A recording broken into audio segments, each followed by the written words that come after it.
Hello শিক্ষার্থী বন্ধুরা, আশা করি তোমরা সবাই অনেক অনেক ভালো আছো। হাজী মোহাম্মদ দানেশ বিজ্ঞান ও প্রযুক্তি বিশ্ববিদ্যালয়ে কাট মার্কস কত এবং কত পেলে তুমি ভর্তি হওয়ার জন্য সুযোগ পাবে বা কত মেরিট পর্যন্ত শিক্ষার্থী ভর্তি নিতে পারে এই শিক্ষাবর্ষে, এবং গত শিক্ষাবর্ষে তোমার কত মেরিট পর্যন্ত শিক্ষার্থী ভর্তি নেওয়া হয়েছিল এবং এই শিক্ষাবর্ষে তোমার কাট মার্কস কত, আজকের ভিডিওতে তোমাদেরকে এই সকল তথ্য জানিয়ে দেওয়ার চেষ্টা করব। তো পুরো ভিডিওটা দেখো, যদি ভালো লাগে ভিডিওতে অবশ্যই একটা লাইক করবা, চ্যানেলে নতুন হয়ে থাকলে অবশ্যই চ্যানেলটি সাবস্ক্রাইব করে দিবা, অলরেডি সাবস্ক্রাইব করে থাকলে সবাইকে অসংখ্য ধন্যবাদ। হাজী মোহাম্মদ দানেশ বিজ্ঞান ও প্রযুক্তি বিশ্ববিদ্যালয়ে তোমার গত শিক্ষাবর্ষে যত মেরিট পর্যন্ত শিক্ষার্থী ভর্তি নেওয়া হয়েছিল এবং কাট মার্কস কিন্তু অনেকটাই কমে গিয়েছে এই শিক্ষাবর্ষে।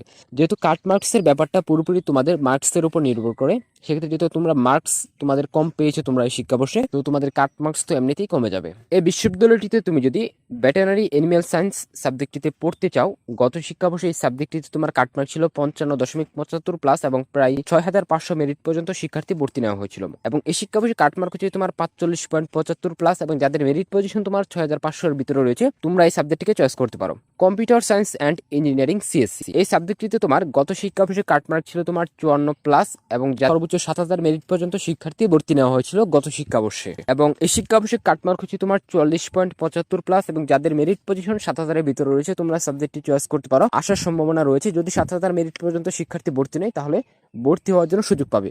অন্যথায় যদি আরো কম মেরিট পর্যন্ত শিক্ষার্থী ভর্তি নেয় এই সাবজেক্টটিতে এই বিশ্ববিদ্যালয়টিতে, তাহলে কিন্তু তোমার কাট মার্কস আরো বেড়ে যাবে।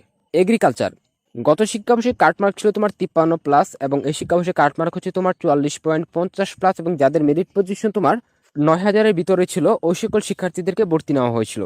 ইলেকট্রিক্যাল অ্যান্ড ইলেকট্রনিক ইঞ্জিনিয়ারিং ত্রিপলিতে তোমার গত শিক্ষাবর্ষে কাট মার্ক ছিল তোমার 52.50 প্লাস এবং এই শিক্ষাবর্ষে কাট মার্ক হচ্ছে তোমার 44.50 প্লাস এবং যাদের মেরিট পজিশন তোমার 10,500-এর ভিতরে রয়েছে, তোমরা সাবজেক্টটিকে চয়েস করতে পারো। যদি সর্বোচ্চ মেরিট পর্যন্ত শিক্ষার্থী ভর্তি নেওয়া হয় তাহলে ভর্তি হওয়ার জন্য সুযোগ পাবে। সিভিল ইঞ্জিনিয়ারিং গত শিক্ষাবর্ষে এই সাবজেক্টটিতে তোমার কাট মার্ক ছিল 51.75 প্লাস এবং 11,000 মেরিট পর্যন্ত অপেক্ষমান তালিকায় থাকা শিক্ষার্থীদেরকে ভর্তি নেওয়া হয়েছিল, এবং এই শিক্ষাবর্ষে কাট মার্ক হচ্ছে তোমার 44.25 প্লাস এবং যাদের মেরিট পজিশন তোমার 11,000-এর ভিতরে রয়েছে, তোমরা এই সাবজেক্টটিকে চয়েস করতে পারো। ফিশারিজ এই শিক্ষাবর্ষে তোমার এই সাবজেক্টটিতে তোমার কাট মার্ক হচ্ছে 42.50 প্লাস এবং যাদের মেরিট পজিশন তোমার 12,000-এর ভিতরে রয়েছে, তোমাদের এই সাবজেক্টটি আসার সম্ভাবনা রয়েছে। ইলেকট্রনিক অ্যান্ড কমিউনিকেশন ইঞ্জিনিয়ারিং গত শিক্ষাবর্ষে কাট মার্ক ছিল তোমার 49 প্লাস এবং প্রায় 15,000 মেরিট পর্যন্ত শিক্ষার্থী ভর্তি নেওয়া হয়েছিল, এবং এই শিক্ষাবর্ষে কাট মার্ক হচ্ছে তোমার 41.75 প্লাস এবং যাদের মেরিট পজিশন তোমার 15,000-এর ভিতরে রয়েছে, তোমরা এই সাবজেক্টটিকে চয়েস করতে পারো। কেমিস্ট্রিতে তোমার গত শিক্ষাবর্ষে কাট মার্ক ছিল তোমার 49 প্লাস এবং প্রায় 15,000 মেরিট পর্যন্ত অপেক্ষমান তালিকায় থাকা শিক্ষার্থীদেরকে ভর্তি নেওয়া হয়েছিল, এবং কেমিস্ট্রিতে তোমার এই শিক্ষাবর্ষে কাট মার্ক হচ্ছে তোমার 39 প্লাস এবং যাদের মেরিট পজিশন তোমার 15,000-এর ভিতরে রয়েছে, তোমরা এই সাবজেক্টটিকে চয়েস করতে পারো।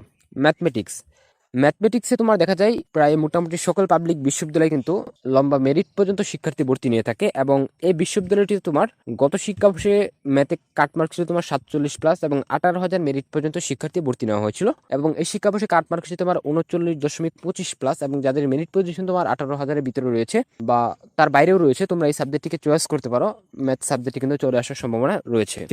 ফিজিক্সে তোমার গত শিক্ষাবর্ষে কাট মার্ক ছিল তোমার 45 প্লাস এবং 22,000 মেরিট পর্যন্ত শিক্ষার্থী ভর্তি নেওয়া হয়। এই শিক্ষাবর্ষে ফিজিক্সে কাট মার্ক হচ্ছে তোমার 38.50 প্লাস এবং যাদের মেরিট পজিশন তোমার 22,000-এর ভিতরে রয়েছে, তোমাদের এই সাবজেক্টটি আসার সম্ভাবনা রয়েছে। তবে যদি সর্বোচ্চ 22,000 মেরিট পর্যন্ত বা তার বেশি মেরিট পর্যন্ত শিক্ষার্থী ভর্তি নেই, তাহলে আরো কম মার্ক নিয়ে তোমরা ভর্তি হওয়ার জন্য সুযোগ পাবে, তবে সেই বিষয়টি এখন তোমাদেরকে পরিষ্কারভাবে বলা যাচ্ছে না। এই সাবজেক্টটিতে তোমার গত শিক্ষাবর্ষে কাট মার্ক ছিল তোমার 45 প্লাস এবং যাদের মেরিট প্রায় 22,000 মেরিট পর্যন্ত শিক্ষার্থী ভর্তি নেওয়া হয়েছিল গত শিক্ষাবর্ষে, এবং এই শিক্ষাবর্ষে কাট মার্ক ছিল তোমার 38.50 প্লাস এবং যাদের মেরিট পজিশন তোমার 22,000-এর ভিতরে রয়েছে, তোমরা এই সাবজেক্টটিকে চয়েস করতে পারো। যাদের 40-এর নিচে মার্ক রয়েছে ওই সকল শিক্ষার্থীরা তোমরা নতুন পাবলিক বিশ্ববিদ্যালয়গুলোকে টার্গেট করতে পারো, এবং প্রত্যেকটা বিশ্ববিদ্যালয়ে কোন বিষয়গুলোতে তোমার কত মেরিট পর্যন্ত শিক্ষার্থী ভর্তি নেই, যে বিষয়গুলোতে তোমার লম্বা মেরিট পর্যন্ত শিক্ষার্থী ভর্তি নেই, সেই সাবজেক্টগুলো তোমরা চয়েস করতে পারো যাদের 40-এর নিচে মার্ক রয়েছে। যেরকম ম্যাথে তোমার 22,000 পর্যন্ত বা এরকম বিশ্ববিদ্যালয় রয়েছে যে বিশ্ববিদ্যালয়গুলিতে তোমার 27,000 মেরিট পর্যন্ত শিক্ষার্থী ভর্তি নিয়ে থাকে বা গত শিক্ষাবর্ষে তোমার ভর্তি নিয়েছিল, ওইরকম বিশ্ববিদ্যালয়গুলোতে ওইরকম সাবজেক্টগুলোকে তোমরা টার্গেট করে যদি সাবজেক্ট চয়েস লিস্টটা সুন্দর করে সাজাতে পারো, তাহলে আশা রাখা যায় তোমাদের কম মার্ক নিয়েও চান্স পেয়ে যাবে। সো শিক্ষার্থী বন্ধুরা, আশা করি তোমরা পুরো তথ্যগুলো বুঝতে পারছো। এরপর যদি এই বিষয় নিয়ে তোমরা আরো কিছু জানতে চাও বা তোমাদের যদি আরো কিছু জানার থাকে সেক্ষেত্রে কমেন্ট করতে পারো। যদি ভিডিওটা ভালো লাগে ভিডিওতে অবশ্যই একটা লাইক করবা, চ্যানেলে নতুন হয়ে থাকলে অবশ্যই চ্যানেলটি সাবস্ক্রাইব করে দিবা। সো বন্ধুরা, আজকের মতো এ পর্যন্তই, দেখা হচ্ছে আগামী ভিডিওতে। ততক্ষণ পর্যন্ত সবাই ভালো থাকো, সুস্থ থাকো।